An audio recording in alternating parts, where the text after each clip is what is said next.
નમસ્કાર, હું છું ડોક્ટર વિશાલ મકવાણા. સ્વાગત છે ફરી એક વખત ફિઝિકલ એજ્યુકેશન બાય બીડુ ચેનલની અંદર. આ જે ચેનલ છે એ શારીરિક શિક્ષણની કોઈ પણ એક્ઝામ માટે ઉપયોગી સાબિત થવાની છે. તો આપણે અગાઉ જે કોમેન્ટ કરેલી હતી, કોમેન્ટ કરવાની કીધેલી હતી, તો ઘણા મિત્રોની કોમેન્ટ પણ આવેલી છે. એને માન્ય રાખી અને આગળની આપણે કાર્યવાહી કરીશું. આગળના વિડીયો છે એવી રીતે અપલોડ કરીશું. આજનો જે વિડીયો છે એની અંદર તમને ટુર્નામેન્ટ છે એના પ્રશ્નો પૂછાય છે. જે ઘણા બધા પ્રકારની ટુર્નામેન્ટ છે, એ પ્રકાર આધારિત પ્રશ્નો છે પૂછાતા હોય છે. અને આની અંદર કદાચ એક ટોપિક છે એ એડ કરવાનો બાકી રહી ગયેલો છે, તો એને થોડો મૌલિકતાથી આપણે સમજી લઈશું. ખ્યાલ આવે છે? તો જોઈએ આજનો આ વિડીયો છે. ટુર્નામેન્ટના વિવિધ પ્રકારો છે, આયોજનની પદ્ધતિ છે. શારીરિક શિક્ષણની અંદર ક્યારે પણ સ્પર્ધાઓ છે એનું આયોજન કરવાનું હોય છે, ટુર્નામેન્ટનું આયોજન કરવાનું હોય છે. તો એની અંદર ઘણી બાબતોનું ધ્યાન રાખવાનું હોય છે. સમયની મર્યાદા કેટલી છે, કઈ રીતે આયોજન કરવું છે, એટલે એ ટુર્નામેન્ટની પસંદગી માટે કઈ પદ્ધતિનો અપનાવવી જોઈએ એ પણ ખાસ એક પડકારરૂપ બનતું હોય છે. તો નિશ્ચિત નિયમો હોય છે, એને અનુસાર ટીમો વચ્ચે રમાતી સ્પર્ધા જેમાં અંતે એક વિજેતા નક્કી કરવાનો થાય છે. પરંતુ હવે એ આપણે એની પદ્ધતિ ઘણી જુદી જુદી પ્રકારની આપણને જોવા મળે છે. ટીમોની સંખ્યા કેટલી છે એ જોવાનું છે. ઉપલબ્ધ સમય અને બજેટ આપણી પાસે કેટલું છે એ પણ જોવાનું છે. મેદાન અને સાધનોની સુવિધા આપણી પાસે કેટલા પ્રમાણમાં છે, મેદાન કેટલા છે, આપણી પાસે સાધનો કેટલા છે, જે પણ પ્રકારની ટુર્નામેન્ટ આપણે પસંદ કરવી છે એ પ્રમાણે યોગ્ય રીતે આપણે ટુર્નામેન્ટનું આયોજન કરી શકશું કે કેમ, આ દરેક બાબતો છે એનું નિરીક્ષણ કરી અને પછી ટુર્નામેન્ટ છે અથવા તો પદ્ધતિ છે એને ઉપયોગમાં લેવાની થતી હોય છે. ચાલો, સૌથી પહેલા નોકઆઉટ ટુર્નામેન્ટ જેને કહેવાય છે. શું કહેવાય છે? Knockout tournament. એટલે કે જે ટીમ આ ટુર્નામેન્ટની અંદર જે ટીમ હારે છે એ શું થાય છે? બહાર જતી રહે છે. હારે છે એ ટીમ બહાર જતી રહે છે. ટીમ જીતે તે જ આગળ રાઉન્ડમાં પ્રવેશ કરે છે. જે હારે છે એ ઘરે ક્યાં જાય છે? ઘરે. એટલે કે ટુર્નામેન્ટમાંથી બહાર જતી રહે છે. તો અહીંયા તમે જોઈ શકો છો 1 2 4 ને 4 8ની સીડિંગ આપણને આપેલું છે. 8 ટીમો હોય તો અહીંયા 1 છે, 2 છે, 3 છે, 4 છે, 5 છે, 6 છે, 7 ને 8 નું આપેલું છે. તો અહીંયામાંથી જે જીતે છે એ આગળ જાય છે. જે જીતે છે એ આગળ જાય છે અને અંતે એક વિજેતા થાય છે. ખ્યાલ આવે છે? અને હાર્યા એટલે બહાર, આવું સમજીને ચાલવાનું છે. દરેક મેચ ફાઇનલ રમીએ છે એવી જ રીતે રમવાની થાય છે. હાર્યા એટલે બહાર. અહીંયા ક્વાર્ટર ફાઇનલ છે, આ ક્વાર્ટર ફાઇનલમાંથી સેમીફાઇનલ, આ સેમીફાઇનલ છે અને આ ફાઇનલ છે. શું છે? આ ફાઇનલ છે. આ ફાઇનલ રમાય છે અને આ વિજેતા થાય છે. વિજેતા જે પણ થાય છે. આ સીડિંગ આખી પદ્ધતિ છે. આની અંદર 8 ટીમો છે એટલે કોઈ બાય ને આવું બધું પદ્ધતિ એની અંદર આવતી નથી. એની અંદરથી પ્રશ્નો છે એ પૂછાયા પણ નથી, એટલે આપણે એની અંદર વધારે ટુર્નામેન્ટની અંદર પડશું નહીં. જે આ આપણે એક્ઝામ પૂરી થાય છે એના પછી આપણા ટુર્નામેન્ટની અંદર દરેક ટુર્નામેન્ટ ચક્રક પદ્ધતિ છે, બાતલ પદ્ધતિ છે, એનું સીડિંગ મેથડ કઈ રીતે ગોઠવવાનું છે, એની શું પદ્ધતિ છે એના પણ આપણે વિડીયો લાવવાના છીએ. તો ચાલો, હવે ફાયદા શું છે આ નોકઆઉટ પદ્ધતિના? ફાયદા શું છે અને એના ગેરફાયદા શું છે? આ ખાસ બંને બાબતોને જોવાની છે. દરેક પદ્ધતિ છે એના ફાયદા પણ છે અને ગેરફાયદા પણ છે. તો ઓછા સમયમાં આયોજન શક્ય બને છે. સમય ઓછો થાય છે એટલે ખર્ચ પણ ઓછો થાય છે ને, સમય અને ખર્ચા રીતે પરવડે છે. એટલે ઓછા સમયની અંદર આ ટુર્નામેન્ટ છે પૂરી કરી શકો છો. આર્થિક રીતે કરકસર યુક્ત છે, જાજુ બજેટની જરૂર પડતી નથી. સારી ટીમ પ્રથમ રાઉન્ડમાં જ હારીને બહાર થઈ શકે છે. આવું પણ બની શકે. સારી ટીમ બંને એક રાઉન્ડની અંદર હોય અને અથડાઈ જાય તો એક ટીમ છે બહાર જવાની સંભાવના રહે છે, એક ટીમ જતી રહે છે. એનાથી નબળી ટીમ બીજા લોટ્સની અંદર, બીજા રાઉન્ડની અંદર હોય, બંને નબળી ટીમ હોય તો એમાંથી એક નબળી ટીમ આગળ આવશે જે જીતશે. તો એવી રીતે સારી ટીમ છે એ બહાર જવાનો ખતરો આ ટુર્નામેન્ટની અંદર રહેતો હોય છે. આ મુખ્ય જે લાભ અને ગેરલાભ છે એને જોયા છે. લીગ અથવા રાઉન્ડ રોબિન પદ્ધતિ કહેવાય. શું કહેવાય? લીગ ટુર્નામેન્ટ કહેવાય અથવા તો રાઉન્ડ રોબિન કહેવાય. રાઉન્ડ રોબિન એટલે કે એક ટીમ છે એ દરેક ટીમ સાથે રમતો રમે છે. રમે છે ને? જો આ ધારો કે આ ટીમ છે તો એ આની સાથે પણ રમે છે, આની સાથે પણ રમે છે, આની સાથે પણ રમે છે, આની સાથે પણ રમે છે. ભલે હારે કે જીતે, આની સાથે હારે છે તો વાંધો નહીં, આની સાથે રમશે. એની સાથે હારે છે તો પણ આની સાથે રમશે. એની સાથે પણ હારે છે તો આની સાથે રમશે. જીતે છે તો અલગ વસ્તુ છે, પરંતુ દરેક રમત હાર્યા છતાં પણ એ દરેક ટીમ સાથે રમશે. તો દરેક ટીમ બીજી બધી ટીમો સામે રમે છે. દરેક ટીમ છે આ ટીમ આની સામે રમે, આની સામે રમે, આની સામે, દરેક સામે રમે છે. અને આ આખું એક રાઉન્ડ રોબિન જેવું આખું જો તમે જાળવું એક બને છે. વિજેતાનો નિર્ણય પોઈન્ટ ટેબલને આધારે કરવામાં આવે છે. શું છે વિજેતાનો નિર્ણય? કઈ રીતે? પોઈન્ટ ટેબલમાં જે આગળ છે એને વિજેતા જાહેર કરી શકાય છે. તો વિજેતાનો નિર્ણય છે એ પોઈન્ટ ટેબલના આધારે કરવામાં આવે છે. જેવી રીતે અત્યારે આઈપીએલ ચાલે છે, તો આઈપીએલની જે અત્યારની ટીમો છે, લીગ ટીમો છે, એ દરેક ટીમો સાથે જે નક્કી કરી છે એ પ્રમાણે રમતો રમે છે. દરેક ટીમ સાથે રમે છે. ઘણી ટીમો છે એ એક ટીમ છે એ 2 વખત રમે છે અને ઘણી ટીમ છે એ એક જ વખત રમે છે. તો એના પણ નિયમો જુદી જુદી ટુર્નામેન્ટની અંદર નિયમો, પર્સનલ નિયમો એડ કરી અને એ રમતો રમાડતા હોય છે. તો આનો ફાયદો શું છે? તો ખેલાડીઓને પોતાની ક્ષમતા બતાવવાની મહત્તમ તક મળે છે. ભાઈ એક રમતની, એક ગેમની અંદર એનું પોતાનું પરફોર્મન્સ નથી બતાવી શક્યો અથવા તો કોઈ કારણોસર રમત રમી શક્યો નથી, એટલે બીજી રમતની અંદર, એટલે કે બીજી ગેમ્સની અંદર એનું પ્રભુત્વ બતાવી શકે છે. એનામાં જે પણ કાંઈ ક્ષમતા છે એ બતાવી શકે છે. સાચી અને મજબૂત ટીમ જ વિજેતા બને. સાચી ટીમ હોય અને મજબૂત ટીમ હોય એ જ વિજેતા બને છે. વધુ સમય અને મોટા બજેટની જરૂર પડે છે, આ એનો ગેરફાયદો છે. ઓલાથી બિલકુલ ઉલટું છે. તો આવી રીતે રાઉન્ડ રોબિન ટુર્નામેન્ટ આવે છે. ચાલો, હવે જે આવે છે એ કોમ્બિનેશન ટુર્નામેન્ટ આવે. શું આવે છે? કોમ્બિનેશન ટુર્નામેન્ટ એક પ્રકાર છે કે ભાઈ કોમ્બિનેશન કઈ રીતે કોમ્બિનેશન? તો નોકઆઉટ અને લીગ બંને પદ્ધતિનું મિશ્રણ છે જેને કોમ્બિનેશન ટુર્નામેન્ટ કહેવાય. શું કહેવાય? નોકઆઉટ અને લીગ બંનેનું પદ્ધતિનું મિશ્રણ છે આની અંદર. તો લીગ કમ નોકઆઉટ આવે છે. શું આવે છે? લીગ કમ નોકઆઉટ અને નોકઆઉટ કમ લીગ, આ બંને મેચ આની અંદર આવે છે જેને કોમ્બિનેશન ટુર્નામેન્ટ કહેવાય. એટલે કે જે બાતલ પદ્ધતિ છે, બાતલ મેથડ છે અને રાઉન્ડ રોબિન મેથડ છે, એટલે કે લીગ મેથડ છે, એ બંનેનું કોમ્બિનેશન કરી અને ટુર્નામેન્ટનું આયોજન કરવામાં આવે છે. તો જ્યારે ટીમોની સંખ્યા વધુ હોય ત્યારે આ શ્રેષ્ઠ પદ્ધતિ છે. ટીમોની સંખ્યા બહુ વધારે હોય ત્યારે આ શ્રેષ્ઠ પદ્ધતિ છે. તો આની અંદર 2 પ્રકાર હોય છે. એક પ્રકાર છે કે ભાઈ લીગ કમ નોકઆઉટ, એટલે કે પહેલી મેચો છે એ લીગ મેચથી રમાશે અને પછી લાસ્ટમાં નોકઆઉટ રમત રમાય છે.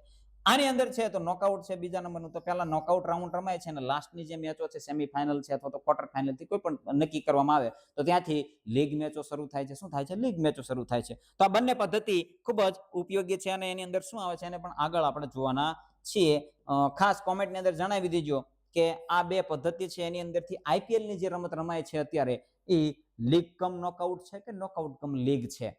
આવા ઉદાહરણો તમે જોશો ને એટલે તમને આ મગજમાં બેસી જશે. એટલે ખાસ કોમેન્ટની અંદર જણાવવાનું છે આઈપીએલ છે, આઈપીએલની જે મેચો રમાય છે અથવા તો એ ટુર્નામેન્ટ છે એ લીગ કમ નોકઆઉટ છે કે નોકઆઉટ કમ લીગ છે, એ ખાસ કોમેન્ટની અંદર જણાવવાનું છે. ચાલો, લીગ કમ નોકઆઉટની અંદર શું આવે છે એ જોઈ લઈએ. તો જો આવા ગ્રુપ એ છે, ગ્રુપ બી છે, આવી રીતે ગ્રુપ ડિવાઈડ કરીને પણ તમે રમતો રમાડી શકો છો. પહેલા ગ્રુપ સ્ટેજમાં લીગ મેચો રમાય છે, એટલે કે પહેલું ગ્રુપ છે આની અંદર લીગ મેચ રમાય છે, આની અંદરથી લીગ મેચ રમાય છે. હવે એ લીગમાંથી જે પોઈન્ટમાંથી 2 ટીમ આગળ હશે એ 2 ટીમ આગળ આવશે. અહીંયા 2 ટીમ આગળ હોય એ 2 ટીમ આગળ જશે. પછી શું થાય છે? હવે નોકઆઉટ રમાય છે. અહીંયા જો આ 4 ટીમ આવી ગઈ, આ ટીમ ધારો કે અહીંયા આવી ગઈ, આ ટીમ આ ટીમ અહીંયા આવી, તો 2 હવે આમાંથી જે નીકળે છે ટીમ એ પણ બંને અહીંયા સામે સામે રમશે નહીં. આમાંથી એક નીકળે છે એ અહીંયા આવશે, બીજી નીકળે અહીંયા આવશે, આમાંથી એક નીકળે અહીંયા આવશે અને બીજી નીકળે અહીંયા આવશે. ખ્યાલ આવે છે? ક્રોસ થશે ત્યારે. અને પછી આમાં આ 2 એટલે કે આ ગ્રુપની ટીમ હશે અને એક નીચેના ગ્રુપની ટીમ વચ્ચે રમાશે. એમાંથી જે આગળ આવશે એનામાં ફાઇનલ મેચ રમાશે અને લાસ્ટમાં ફાઇનલ વિજેતા થશે.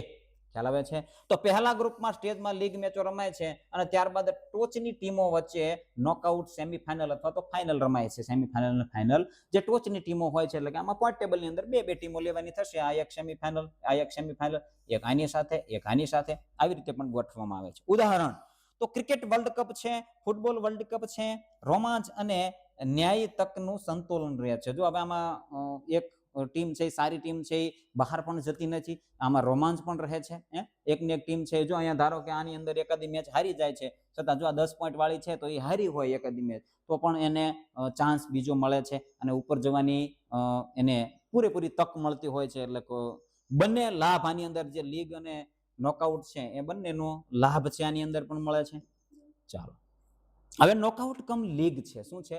નોકઆઉટ કમ લીગ, એટલે કે પહેલી જે મેચો છે એ બધી નોકઆઉટ પદ્ધતિથી રમાય છે અને પછી છે લીગ મેચથી રમાય છે. જેવી રીતે પહેલા બધી ટીમો વચ્ચે નોકઆઉટ રમાડી નબળી ટીમોને બહાર કરવામાં આવે છે. એટલે જો અહીંયા નોકઆઉટ ટીમ છે, આની વચ્ચે આમાંથી જે હારે એ બાર, આટલી મેચો છે, જો 1 2 3 4 5 6 7 ને 8 મેચો રમાય છે. એમાંથી 8 ટીમ છે એ બહાર જશે, નબળી ટીમો છે 8 છે એ બહાર જતી રહેશે. એટલે હેતુ શું છે તો કે સમય બચાવ અને અંતે શ્રેષ્ઠ ટીમ શોધવા માટે છે. અંતે છેલ્લે શ્રેષ્ઠ ટીમ શોધી શકાય છે આનાથી. છેલ્લે જો શરૂઆતમાં શું સમય બચાવવા માટે નોકઆઉટ ટુર્નામેન્ટ રમાય છે, અને પછી જે લીગ મેચ છે, અહીંયા જો લીગ મેચ છે એ દરેક 4 ટીમો વચ્ચે છે, વધે છે, તો આના અંદર લીગ મેચ રમાય છે. આ એક ટીમ છે એ દરેક સાથે રમશે, દરેક ટીમ છે એ દરેક સાથે રમશે, એની અંદર પોઈન્ટ ટેબલના આધારે જે પણ ટીમ વધારે હશે એને અંતિમ 4-5 ટીમો વચ્ચે લીગ રમાય છે. ટુર્નામેન્ટના અંતિમ તબક્કે માત્ર ઉચ્ચ કક્ષાની રમત જોવા મળે છે. ઉચ્ચ કક્ષાની રમત, આ જો આ ટુર્નામેન્ટની ઉચ્ચ કક્ષાની રમત, આજે ઇન્ટર યુનિવર્સિટી રમતા હોઈએ છીએ તો એની અંદર આ મોટા ભાગે આ જ પ્રકારની ટુર્નામેન્ટ રમાતી હોય છે. જે ઉપરની એટલે કે સેમીફાઇનલના મુકાબલો આવી જાય એટલે ત્યાં શું લીગ રમાતી હોય છે. લીગ મેચની અંદર પ્રવેશ મેળવો, આવા શબ્દો આપણે વાપરતા હોઈએ છીએ. તો ત્યાં આ પ્રકારની રમત છે એ રમાતી હોય છે. આવી બીજી કઈ જગ્યાએ રમતો રમાય છે એ તમારે કોમેન્ટની અંદર જણાવવાનું છે. અન્ય પ્રકારો તો ચેલેન્જ ટુર્નામેન્ટ કરીને એક ટુર્નામેન્ટ આવે, ચેલેન્જ ટુર્નામેન્ટ, જેમાં જેવી રીતે કોઈ સિંગલ ઇવેન્ટ એટલે કે ટેનિસ છે, ટેબલ ટેનિસ છે, કુસ્તી જેવી જે પર્સનલ ઇવેન્ટ જેને કહેવાય, પર્સનલ રમતો કહેવાય, તો એની અંદર આવી પ્રકારની ટુર્નામેન્ટ છે થતી હોય છે. ફોર્મેટ તો લેડર એટલે કે સીડી અથવા તો પિરામિડ, સીડી પદ્ધતિ હોય અથવા તો પિરામિડ, આ બે પ્રકારની પદ્ધતિ આની અંદર આવે છે. સીડી અને પિરામિડ, આ બે પણ યાદ રાખવાના. પિરામિડ પદ્ધતિ શેની અંદર આવે છે તો ચેલેન્જ ટુર્નામેન્ટની અંદર. સીડી મેથડ શેમાં આવે છે? સીડિંગ નથી, સીડી છે, યાદ રાખજો. સીડિંગ નથી, સીડી છે. એટલે સીડી છે એ ચેલેન્જ ટુર્નામેન્ટની અંદર આવે છે. ટેનિસ છે, ટેબલ ટેનિસ છે, કુસ્તી જેવી વ્યક્તિગત રમતો છે એની અંદર આ પદ્ધતિનો ઉપયોગ થતો હોય છે, આ રમતનો ઉપયોગ થતો હોય છે. આની ખાસિયત શું છે તો ખેલાડી પોતે ઉપરના રેન્કિંગ વાળા ખેલાડીને પડકાર આપી શકે છે. પડકાર આપે છે રેન્કિંગ વાળા. જો અહીંયા નીચે લેવલમાં આ રેન્ક, નીચેનું રેન્કર છે, આ ટોપનું રેન્કર છે. હવે અહીંયાથી આ ખેલાડી જે છે એ ધારો કે આ રેન્ક વાળાને એટલે કે આ નીચેના છોડીને આ રેન્ક વાળાને ચેલેન્જ આપે છે કે ભાઈ ચાલ મારી સાથે તારે રમત રમવાની છે. તો આ છે એ ધારો કે હારી જાય છે તો આનું લેવલ છે નીચું જાય છે, અને આ છે એ ત્યાં જતો રહે છે. ખ્યાલ આવે છે? આનું છે લેવલ આ સીડિંગમાં ઉપર જતું રહે. ધારો કે આ હારે છે તો એ નીચે આવે છે એનું રેન્કિંગ, રેન્ક જાળવવા માટે. જો રેન્કિંગ, દરેક ખેલાડીઓનું રેન્કિંગ આની અંદર નક્કી થતું હોય છે, એનું રેન્ક કેટલું છે. તો આ ટુર્નામેન્ટનો ઉદ્દેશ્ય એ છે કે એક ખેલાડીનું રેન્કિંગમાં એટલે કે જે સર્વશ્રેષ્ઠ ખેલાડી છે ટોપ 10 ની અંદર રેન્કમાં, આવા રેન્ક તમે સાંભળ્યા છે, તો આ રેન્ક માટે આ ચેલેન્જ ટુર્નામેન્ટ છે એ ઉપયોગી થતી હોય છે. તો આવી રીતે એની પદ્ધતિ હોય છે, ચેલેન્જ આપી અને એની જગ્યાએ તે જતા હોય છે. ચલો, ટુર્નામેન્ટની સરખામણીનું કોષ્ટક છે આની અંદર. તો પ્રકાર નોકઆઉટ છે. સમય એનું બજેટ શું છે તો આની અંદર ઓછું બજેટ વપરાય છે. કૌશલ્ય કસોટી તો કે મધ્યમ અને અનિશ્ચિત હોય છે. કૌશલ્ય હોય છે મધ્યમ, દેખાવ એનો કરી શકતા નથી, અનિશ્ચિત હોય છે. રોમાંચ છે ઉચ્ચ, હાર્યા એટલે બહાર. ઉચ્ચ રોમાંચ આની અંદર રહે છે કે ભાઈ હાર્યા એટલે બહાર, એટલે દરેક રમત છે ફાઇનલ જેવી રમવી પડે છે. લીગની અંદર શું છે તો વધુ બજેટની જરૂર પડે છે. શ્રેષ્ઠ છે કે ભાઈ કૌશલ્ય અને કસોટીના દેખાવ માટે ખેલાડીનું કૌશલ્ય છે, કસોટી છે એ સારું દેખાવ આવી જાય છે, શ્રેષ્ઠ છે. અને સ્થિર એટલે કે રોમાંચ આની અંદર સ્થિર છે. શું છે? સ્થિર રોમાંચ છે. કોમ્બિનેશન ટુર્નામેન્ટ જે છે એની અંદર મધ્યમ બજેટ છે, મધ્યમ મળે છે. કોમ્બિનેશન એટલે જે નોકઆઉટ કમ લીગ હતું ને લીગ કમ નોકઆઉટ હતું, એ કોમ્બિનેશન થઈ બંનેની. તો અને સંતુલિત છે. જો કૌશલ્ય કસોટી આની અંદર સંતુલિત છે, બંનેની અંદર સંતુલિત છે. જો કૌશલ્ય છે બતાવી શકશે કોઈ ટીમ છે, નોકઆઉટ પદ્ધતિ આવે તો અહીંયા બતાવી શકશે નહીં, એટલે બંને આની અંદર આવશે. અંતમાં સૌથી વધુ રોમાંચ છે એ જળવાય છે. અંતમાં સૌથી વધુ રોમાંચ આ રમતની અંદર જળવાય છે. એટલા માટે આઈપીએલ છે એની પદ્ધતિ આવા પ્રકારની જ કંઈક છે. ચાલો, પસંદગીનો આધાર સિલેક્શન બેસિસ છે. ટુર્નામેન્ટનો પ્રકાર રમતના હેતુ પર નિર્ભર છે. ટુર્નામેન્ટના હેતુ ઉપર નિર્ભર છે. તો અહીંયા કઈ પદ્ધતિ પસંદ કરવી? તો જો ઝડપી પરિણામ જોઈએ છે તો નોકઆઉટ ટુર્નામેન્ટ પસંદ કરવાની છે. આપણે ઝડપી, આવો પ્રશ્ન પૂછાય કે ભાઈ ઝડપી ટુર્નામેન્ટની જરૂર છે, ભાઈ ઝડપી પૂરી કરવાની છે, એનું પરિણામ જરૂર ઝડપી જોઈએ છે તો નોકઆઉટ ટુર્નામેન્ટ શરૂ કરો. જો શ્રેષ્ઠ કૌશલ્યની કસોટી કરવી હોય તો પસંદ કરો ભાઈ લીગ. કઈ ટુર્નામેન્ટ કરવી છે? લીગ. તમારે બેસ્ટ ટીમ જ સિલેક્ટ કરવી છે, અથવા તો આંતર કોલેજની સ્પર્ધા હોય એમાંથી તમારે ટીમ સિલેક્ટ કરીને ઉપર મૂકવાની હોય તો બેસ્ટ આ લીગ રમત રમાડશો એટલે લીગની અંદરથી તમને સારા સારા ખેલાડી મળશે, સારી ટીમ મળશે. કોઈ પણ એટલે કે એ કૌશલ્ય છે એની કસોટી આપણે કરી શકીશું. જો ટીમ વધુ હોય અને મોટું આયોજન કરવું હોય તો પસંદ કરો કોમ્બિનેશન. ટીમ વધારે હોય અને પાછું મોટું આયોજન પણ કરવું છે અને અમુક સમય મર્યાદાની અંદર પણ પૂરું કરવું છે. સમય મર્યાદાની અંદર અમુક સમય મર્યાદાની અંદર પણ પૂરું કરવું છે અને ટીમો પણ વધારે છે અને રોમાંચ પણ વધારવો છે, આયોજન પણ મોટું કરવું છે, તો કોમ્બિનેશન ટુર્નામેન્ટનો ઉપયોગ કરો. જેવી રીતે આઈપીએલનો ઉપયોગ આઈપીએલ છે એની રમત રમાય, પ્રો કબડ્ડી છે એ રમત રમાય છે. અહીંયા બે પદ્ધતિ છે એક આવે છે જેની અંદર આપણે ઇન્ટ્રામ્યુરલ અને એક્સ્ટ્રામ્યુરલ આ બે પદ્ધતિઓ છે જે ટુર્નામેન્ટ પણ કહી શકો. આના ઉપરથી પણ પ્રશ્નો પદ્ધતિશાસ્ત્રની અંદર આવતા હોય છે. તો ઇન્ટ્રામ્યુરલ છે આપણે મૌલિકતાથી સમજી લઈએ. આપણે એ સ્લાઇડ છે એડ કરવાની બાકી રહી ગઈ છે. તો ઇન્ટ્રામ્યુરલ શું છે અને એક્સ્ટ્રામ્યુરલ શું છે? આંતરગૃહ અને બાહ્યગૃહ આ ગુજરાતી શબ્દો છે. શું છે? આંતરગૃહ સ્પર્ધા શું છે અને બાહ્યગૃહ સ્પર્ધા શું છે? તો ઇન્ટ્રામ્યુરલ જે છે 4 દિવાલોની વચ્ચે, એટલે કે એક શાળા હોય તો એ શાળાની અંદર એ જ શાળાના બાળકો પાર્ટિસિપેટ થાય છે. એ દિવાલની અંદર એની અંદરથી ગ્રુપ ડિવાઈડ કરી અથવા તો ટીમો પાડીને એનું આયોજન કરવામાં આવે છે અને ઇન્ટ્રામ્યુરલ કહેવાય છે. આ ઇન્ટ્રામ્યુરલનો ઉદ્દેશ્ય શું છે? તો કે ખેલાડી છે એ શ્રેષ્ઠ ખેલાડી એનો કૌશલ્યનો વિકાસ થાય, એનો પ્રભુત્વ બતાવી શકે, સારા ખેલાડી કોચ છે એ સિલેક્ટ પણ કરી શકે. આવા બધા એના ઉદ્દેશ્યો છે. તો જે ઇન્ટ્રામ્યુરલ છે એની અંદરથી દરેક ખેલાડી છે, જો દરેક ખેલાડી શીખે પણ છે, કોઈ પણ કૌશલ્ય, દરેક ખેલાડીને તક પણ મળે છે રમત રમવાની, પોતાનું કૌશલ્ય દેખાડવાની, પોતે એની અંદર જે પણ પરફોર્મન્સ છે એ બતાવી શકે છે અને એની સાથે સાથે શીખે પણ છે. તો આવા બધા ઉદ્દેશ્યો ઇન્ટ્રામ્યુરલના છે. હવે એક્સ્ટ્રામ્યુરલ શું છે? એક્સ્ટ્રામ્યુરલ જે છે એટલે કે શાળાની 4 દિવાલોની બહાર, એટલે કે એક શાળા છે એ બીજી શાળા સાથે ટુર્નામેન્ટ કરે છે અથવા તો મેચ રમે છે. તો આ એક્સ્ટ્રામ્યુરલ થયું છે. તો એ શું છે? તો કે એની અંદર ઉદ્દેશ્ય હોય છે કે શાળાના સારા ખેલાડી હોય એને ટીમ સિલેક્ટ કરી અને અહીંયા પાર્ટિસિપેટ કરવા માટે મોકલવામાં આવે છે. એટલે કે વિજેતા માટે એને મોકલવામાં આવે છે. શ્રેષ્ઠ ખેલાડી, દરેક ખેલાડીઓને તક મળતી નથી. એ એક્સ્ટ્રામ્યુરલ છે. ઇન્ટ્રામ્યુરલ છે એની અંદર દરેક ખેલાડીને તક મળે છે રમવા માટેની, પોતાનું કૌશલ્ય બતાવવા માટેની, પરંતુ જે એક્સ્ટ્રામ્યુરલ છે એની અંદર એ તક મળતી નથી. એટલે કે જે શાળાની 4 દિવાલોની વચ્ચેનું થી વચ્ચે જે રમાય છે ઇન્ટ્રામ્યુરલ છે, એની બહાર રમાય છે એ એક્સ્ટ્રામ્યુરલ છે. તો આ સામાન્ય માહિતી છે આપેલી છે. આના ઉપરથી પ્રશ્નો આવી શકે છે તો એ પણ તમે એનો આન્સર આપી શકો છો. ઉદાહરણ આપે કે ભાઈ આ રમત છે એ એક્સ્ટ્રામ્યુરલ છે કે ઇન્ટ્રામ્યુરલ છે, ખ્યાલ આવે છે? તો એ પણ તમે જોઈ શકો છો. ચાલો, તો આજના વિડીયોની અંદર બસ આટલું જ. બનાવી રહેજો આ ચેનલની અંદર. આવી જ માહિતી છે વારંવાર મળતી રહેશે, દરેક ટોપિકની અંદર મળતી રહેશે. ટાટ હાયર સેકન્ડરીની આપણે સરસ તૈયારી કરાવેલી, ટાટ સેકન્ડરીની તૈયારી ચાલુ છે. આ પૂર્ણ થશે એટલે આપણે ફિઝિકલ એજ્યુકેશનના કોઈ પણ એવા ટોપિક ઉપર વારંવાર ચર્ચા કરતા રહીશું જે આવતી એક્ઝામ, કોઈ પણ એક્ઝામ આવતી હોય એના માટે ઉપયોગી થશે.